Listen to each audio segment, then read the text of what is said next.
السلام علیکم ورحمۃ اللہ وبرکاتہ۔ دوستو، امید کرتا ہوں آپ خیریت سے ہوں گے۔ میں ہوں محمد مقصود قاسمی اور آپ دیکھ رہے ہیں باغ مدینہ یوٹیوب چینل۔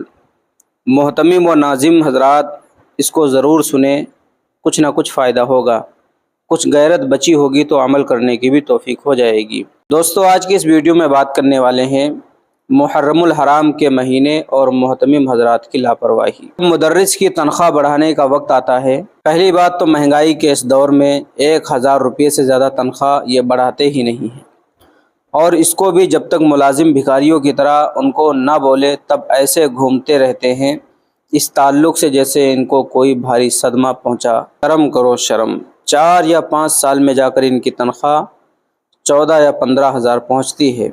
اس میں بھی پیٹ میں تمہارے مروڑ لگ جاتی ہے، تانے مارتے رہتے ہیں کہ آپ کی تنخواہ اتنی سے اتنی ہو گئی۔ وہیں اگر مدرسے میں ان محتمم ناظم کا کوئی اپنا ہو، خواہ وہ کچھ بھی کام کرتا ہو، اس کی تنخواہ تو چند مہینوں میں ہی 9 سے شروع کر کے 13 سے 14 ہزار کر دیتے ہیں۔ ہر مہینے ایسے بڑھاتے ہیں جیسے کہ ان کا خود کا مال ہو یا ان کے والدین کا مال ہو۔ تم بے شک دوسرے رہنے والے ملازم کو پاگل سمجھتے رہو، لیکن وہ خوب واقف ہوتے ہیں تمہارے ان بیہودہ کاموں سے۔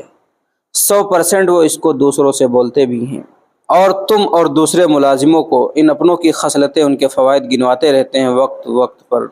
مدارس میں مالی مشکلات تنخواہوں میں اضافے کے وقت ہی کیوں آتی ہے؟ دیگر فضولیات، نظمہ و ارباب اہتمام کے شوقیہ اخراجات و اسٹینڈرڈ لائف گزارنے میں کیوں معاشی تنگی نظر نہیں آتی؟ فرضی رسیدات، فرضی تصدیقات و فیصدی چندہ کے وقت اسوہ اکابر کیوں نسیب منسیہ ہو جاتا ہے؟ کیا اکابر کا اطلاق مرحومین پر ہی ہوتا ہے، حیات اشخاص پر نہیں ہوتا؟ دارالعلوم مظاہر العلوم ندوۃ العلماء کے موجودہ اکابرین کی تنخواہیں بھی معلوم ہونی چاہیے۔ اور جس دور کو آپ اسوہ حسنہ مان رہے ہیں، اس دور کے مدارس کے حالات اور آج کے مدارس کے حالات معاشی اعتبار سے بالکل مختلف ہیں۔ آج ماشاءاللہ مدارس میں مالی فراوانی ہے، خوبصورت و دیدہ زیب عمارتیں ہیں، بہترین ٹائلز، پتھر، فرش راہ ہیں، تیز رفتار و آرام دہ گاڑیاں سفر کے لیے دستیاب ہیں، عمدہ کھانا کھلایا جا رہا ہے۔